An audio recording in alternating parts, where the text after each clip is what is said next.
Bonjour les poissons, je suis ravie de vous retrouver pour votre horoscope du mois de septembre 2025.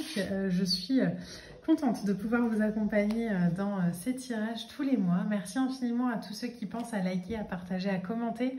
C'est toujours hyper agréable pour mon travail et puis surtout ça me permet d'avoir un retour aussi en direct de vous quand j'enregistre les vidéos quelques semaines avant de les poster. Alors merci infiniment pour vos likes, vos commentaires et vos partages. On est parti les poissons pour votre tirage pour ce mois de septembre. Donc l'énergie du mois de septembre, hein, c'est toujours une énergie un peu spéciale parce que elle résout, mais pas du tout. Alors, ça va être compliqué votre guidance parce que si déjà je commence à pas avoir de mots, il y a quelque chose là dans la vibration en tout cas juste avant de tirer les cartes,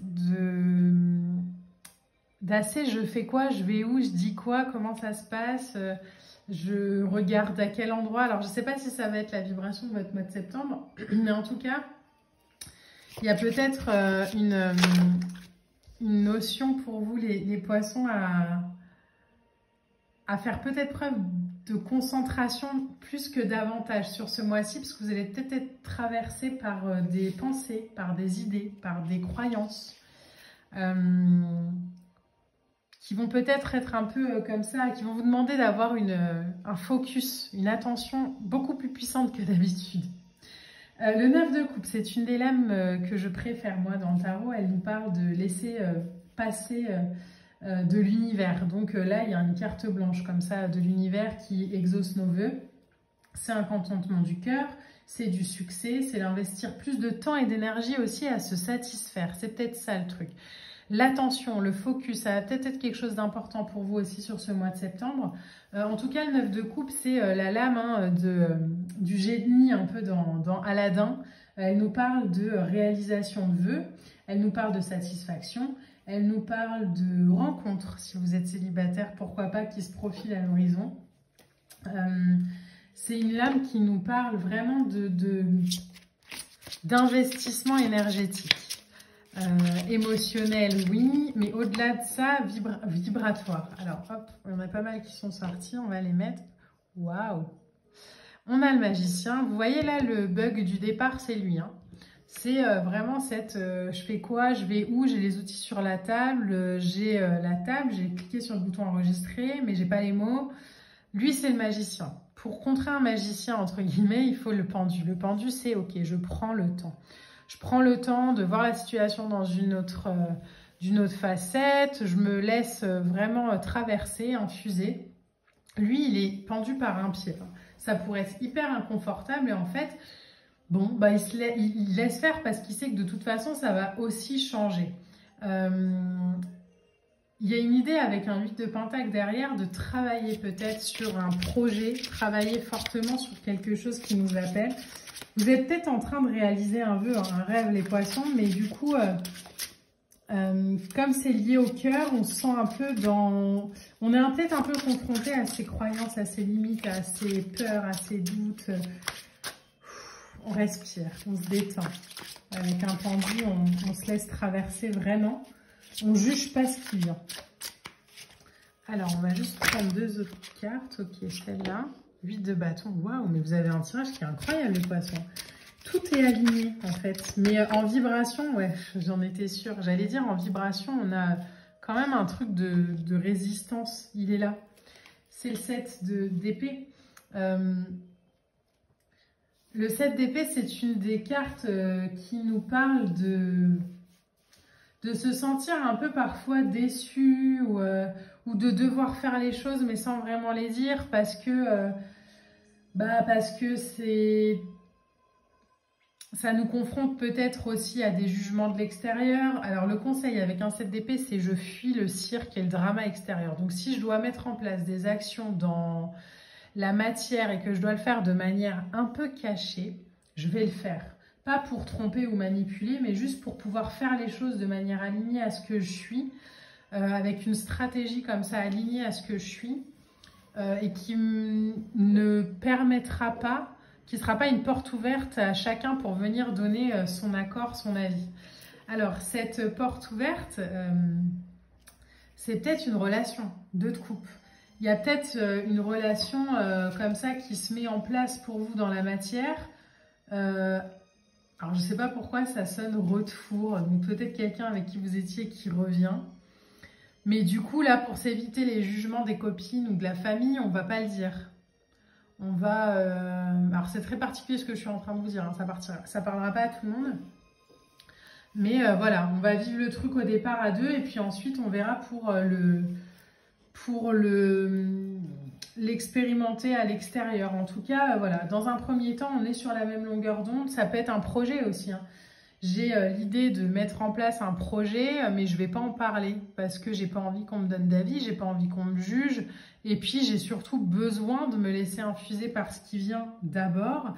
J'ai besoin vraiment de mettre les choses doucement dans la matière pour pouvoir ensuite aller les verbaliser. Et je reviens au petit bug là que j'ai eu au départ, mais c'est aussi ça. C'est aussi, attends, je ne vais pas me lancer n'importe comment, je prends le temps. Si la vidéo, elle doit durer 25 minutes, elle durera 25 minutes, c'est pas grave. Mais je prends le temps vraiment de me réaligner, de trouver mes mots, de parler, de partager, quand je suis prêt à le faire. Si je ne suis pas prêt à le faire, ben, je prends juste le temps et puis voilà, je me tais. Mais il y a vraiment cette invitation à... En fait, j'ai l'impression qu'il y a un projet qui a du potentiel, mais que si on l'expose à l'extérieur, bah, les autres vont direct aller avec leur peur leur peur ou leur croyance, et du coup, ça va nous freiner un peu. Donc là, c'est vraiment la sensation de s'accompagner, de se laisser vivre, de se laisser expérimenter. On n'est pas dans l'illusion du tout, hein, attention. Alors, je le dis ça parce que comme j'ai parlé des ex, je veux pas du tout qu'on parte sur des croyances comme ça ou des illusions fausses, mais c'est juste, ok, bon ben, encore une fois, pas de relation toxique, pas d'ex violent, etc., etc. Hein. Voilà, faites vraiment attention à ce que je dis, faites preuve vraiment de discernement. Mais si c'est quelqu'un qui revient dans notre vie, qu'on a connu il y a très longtemps, avec qui ça s'est bien passé, mais avec qui ça s'est terminé, et qu'on sait que nos copines ou je sais pas qui, voilà, aimaient moins, bon bah là, on va pas le dire. On va juste, voilà, on va partager du temps avec la personne, on va réapprendre à la connaître. On va déjà se mettre à niveau, soit avec soi et soit avec l'autre, pour vraiment pouvoir avoir cette assise, cet aplomb quand il faudra l'exprimer à l'extérieur. Mais dans un premier temps, on planifie.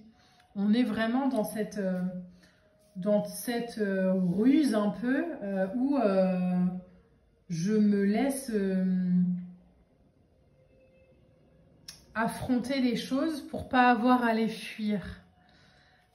S'il y a une situation professionnelle pour laquelle on a eu envie que ça se mette en place, les choses se mettent en place.